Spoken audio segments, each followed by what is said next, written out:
What is the lore of the survivors in Forsaken? You may be surprised, but even though they're considered the good guys, many of them did something horrifying to get themselves trapped in the world of Forsaken. If you don't know, Forsaken is this alternate reality where the main villain, the Spectre, traps these survivors and kills them over and over again for all of eternity. But why? Why these specific survivors? Well, we'll start off with Noob here. So in Noob's description, they're described as being scared but still pushes on, wanting to find a way to escape out of the world of Forsaken. Yeah, you can even see it in Noob's expression. He's always seen to be scared and nervous looking. Even with speaking to other survivors, he's constantly stuttering, again displaying his nervousness. But that wasn't always the case with Noob. See, Noob used to actually be cheerful and even playful back in the day. He actually used to be friends with Guest 666. The two would always hang out and everything would be happy, but then something would happen. And this something would cause them to stop hanging out. And we don't really know what exactly caused these two to stop being friends. I'm sure that'll be revealed once Guest 666 is released as a killer. Many people believe he'll be the next killer right after Noli. But yeah, it was losing this friendship with Guest 666 that will cause Noob much distraught, pretty much leaving him to be quiet and withdrawn from talking to the other survivors. Not only that, but one day Guest 666 would also just disappear. And him disappearing is kind of a reference to him getting banned from Roblox.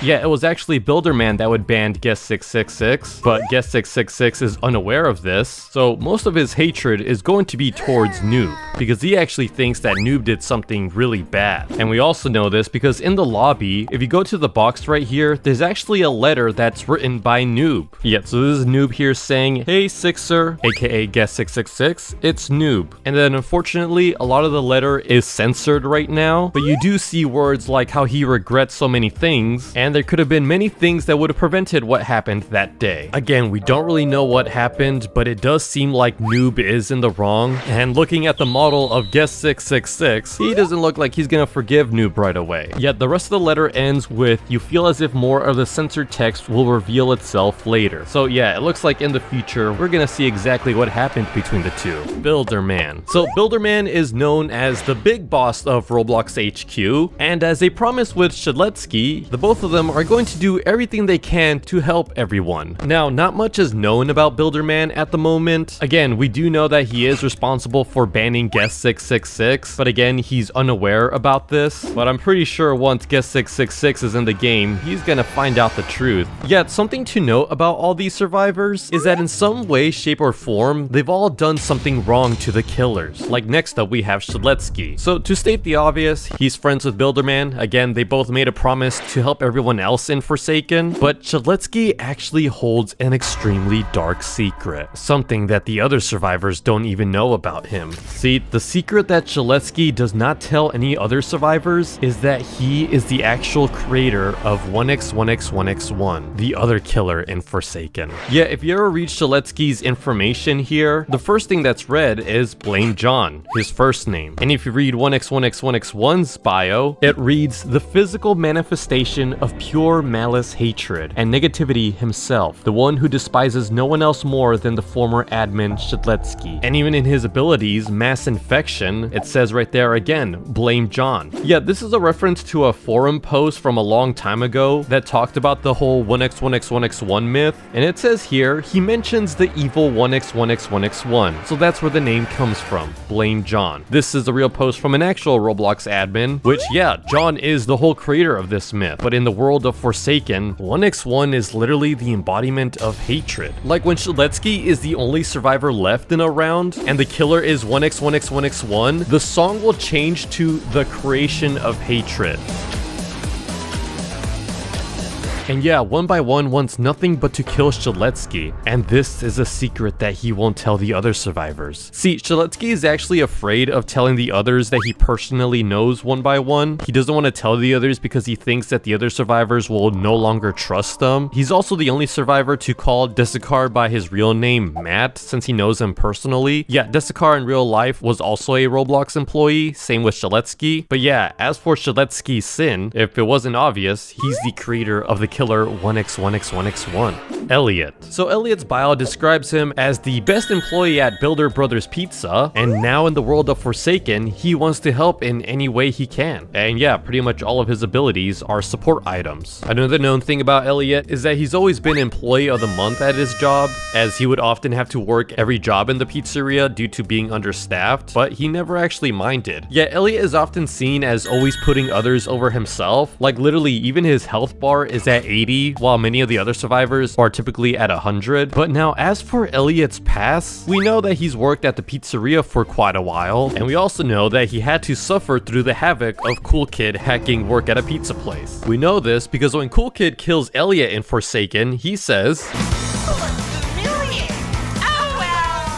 but yeah, Cool Kid would constantly be destroying work at a pizza place, which made Elliot dislike both Cool Kid and Cool Kid's father, 007 and 7, for bringing Cool Kid to the pizza place. Yeah, Elliot's typically shown to want to help the other survivors by giving them pizza, but he's much more hesitant towards 007 and 7, but even then, he's still willing to put aside his differences to help him. And so now what's Elliot's sin? Banning Cool Kid, 007 and 7. This is actually one of the saddest lores in Forsaken. If you read his information here, they were previously infamous for their exploits, but he had a change of heart after gaining a son, his son being Cool Kid, only to then lose him after a series of unfortunate events. But yeah, the lore of 7 and 7 is that he used to be a former hacker and exploiter, often causing havoc across Roblox alongside his best friend Noli, and this was prior to Noli finding the Void Star. But yeah, 7 and 7 would be hacking until one day he discovered a baby on his doorstep. This baby was actually Cool Kid. 7 and 7 wanted to be a good father, and so he retired from hacking and took the time to try to be a good dad. Yeah, it's actually kind of sweet that 7 and 7 wears his shirt because Cool Kid likes it and thinks it's funny, though as Cool Kid would grow up, he did eventually learn about his father's past misdeeds, and so Cool Kid would also cause havoc similar to his father, mainly at the Builder Brothers Pizzeria. Yeah, this would eventually get to a point where Elliot would eventually ban both Cool Kid and 7 and 7 from the establishment for life. And then at some point, Cool Kid would go missing. We don't really know what exactly happened, but we do know that Cool Kid is actually 10 years old as of right now, which is a reference to the real life Cool Kid who was exploiting in the year 2014. But yeah, with Cool Kid being missing, this caused a lot of distraught to 7 and 7. But now in the world of Forsaken, it's been unveiled that Cool Kid now became this horrifying monster. And when Cool Kid meets his dad, there's a chance that he can say this. Not only that, but when 7 and 7 is the last survivor and Cool Kid is the killer, the song Plead will start playing. Yeah, and because 7 and 7 is pretty much the father of Cool Kid, he kind of became an outcast with the other survivors as they don't really trust him too much. Again, Elliot, while still kind of angry towards him, will still give pizza to help him. And Shaletsky also shows sympathy for 7 and 7's loss, since they both regretted decisions they've made in the past. But Shaletsky, on the other hand, does choose to stay quiet about this. Now, as for the reason why 7 and 7 is in the world of Forsaken, well, I can't really say because it's against the terms of service on YouTube and Roblox, but you could probably get the idea. It's honestly a very tragic story for 7 and 7. Guest 1337. So he's actually based off of the guest from the animation by the YouTuber Oblivious HD from the video The Last Guest, where he fights against the Bacon Army. Yet Guest would have a normal life until the death of his parents by the Bacon General. This caused him to have a hatred for the Bacon Heads, but Guest would later on get married and have a kid, and then shortly after join the military to go to war. And here he would fight off the entire Bacon army. And now in this animation, Guest 1337 did survive, but in the world of Forsaken, he actually ends up sacrificing himself by using the grenade against the Bacon General. This sacrifice is how he ended up in the Forsaken realm. Yeah, Guest 1337 misses his wife and daughter and keeps a picture of them in his pocket. He also deeply regrets leaving them to fend for themselves. And now for whatever reason, the Spectre really does not like Guest 1337. Like, the Spectre gives mostly every survivor some sort of item to defend themselves, but Guest really only has his fists. But yeah, as for his sin, same as 7 and 7. 2 times.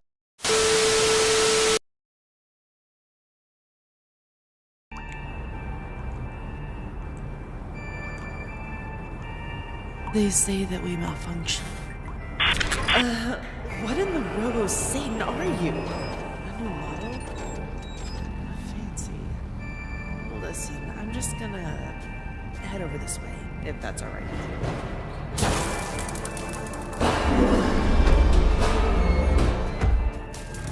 You heard that noise earlier?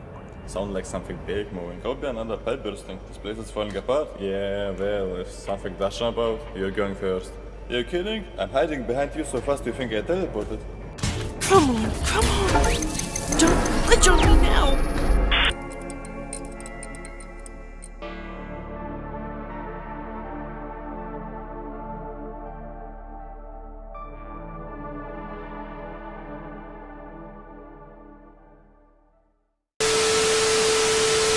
So Two-Time is actually one of the most corrupt survivors in Forsaken, yet they're known as a fragile cultist that holds a terrible secret, bearing nothing other than a sleek dagger and a manic smile. They're able to earn a second life through risk and sacrifice. Yeah, that's right, so Two-Time is actually in a cult known as Spawn, where they believe in respawning / resurrection. And yeah, Two-Time actually had a friend called Azure, and the two of them were actually really great friends. Like, they even have a photo here that says best friends. But then something would happen that would change all this forever. See, at some point, Two-Time's beliefs began to grow more and more demented. One day, while Two-Time and Azure were alone, Two-Time would say, "There's just one more step for us to please our dear Spawn, for us to see the second life finally brought to fruition. Spawn will be eternally pleased at our devotion." And it is here where Two-Time would take out a dagger and betray Azure. Now again, why did Two-Time do this? Well, in hopes to receive a second life. See, at first Two-Time is regretful of their actions, but in milestone 4, you'll see the full version of the picture seen in the pocket of Two-Time's shirt. It's the best friends picture, but this time Azure is X'd out, with text saying "Glory to the Spawn," meaning that at this point, Two-Time has lost it and has devoted everything to the Spawn. Now even then, there are little glimpses of Two-Time feeling bad for their actions, like in the Nightshade milestone skin, it states, "It's not that I can't remember, it's that I don't want to remember." And even in all of Two-Time's abilities, you'll notice Azure in every single one of his icons. Now another thing about Two-Time is that he literally has an ability to revive, but this only further enhances Two-Time's belief that the Spawn cult is actually real. What he doesn't know is that his respawn ability is actually illegitimate and was given by the Spectre to feed them further into their false belief.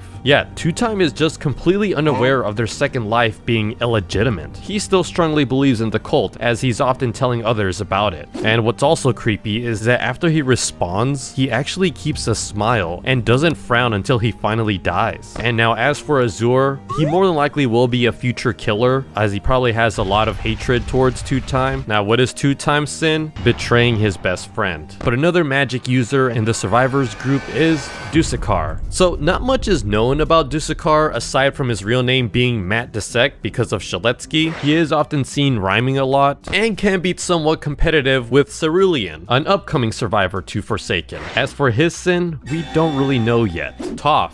So Toph is an interesting survivor. He's actually mute and communicates using hand signals, like even all his chat messages to the other survivors are just emojis. But yeah, he sees himself as Builderman's right-hand man, as he's actually a demolitionist who used to blow up and destroy the houses of terminated users at the will of Builderman. But now there were a lot of Robloxians who protested against the act of destroying these homes due to accidental terminations. Yep, been there before, Roblox. And this did lead to demolition being hunted down by the angry protesters, and due to this, Toph would lock himself in his home with traps in case any protesters comes wanting vengeance. Yeah, like Toph even knows some of the survivors because unbeknownst to them, he actually was responsible for blowing up their homes when they mysteriously vanished. As for where Toph's name comes from, it's actually short for epitaph, which is a funeral oration, which is a short text that's written over a gravestone. Kind of morbid and dark. But yeah, as for what Toph's sin is, he did something really really bad to Cerulean, like really bad. Cerulean also hates all the other admins because of this thing that he did, Chance. So Chance is a well-known gambler. He's got a coin that gives him either buffs or debuffs. He typically has a smirk when he's over 50% health and a nervous expression when below 50 health. And now as for his lore, he actually used to be friends with iTrapped, one of the people that hacked Roblox back in 2012. But in the Forsaken lore, iTrap actually helped free some wanted criminals. And now after the 2012 incident, the friends again would get arrested, but iTrapped was not suspected. And so iTrapped decided he wanted to free his friends again, as they were all arrested in the Bandlands.